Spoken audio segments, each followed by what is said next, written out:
In this video, we'll follow the documentation to deploy a Strapi app to Heroku.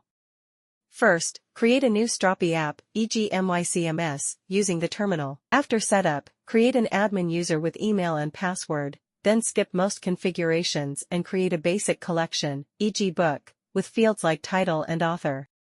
Next, stop the server and navigate into the project folder, cd myCMS. Open the project in VS Code. Inside the project, go to config, then create a folder named env, and inside it, another folder named production. In env/production, create database.js and paste the required configuration. Log into Heroku via terminal, Heroku login, and then create a new Heroku app, Heroku create. Initialize Git in the project folder, add the Heroku remote, git remote add, then run git add, and git commit.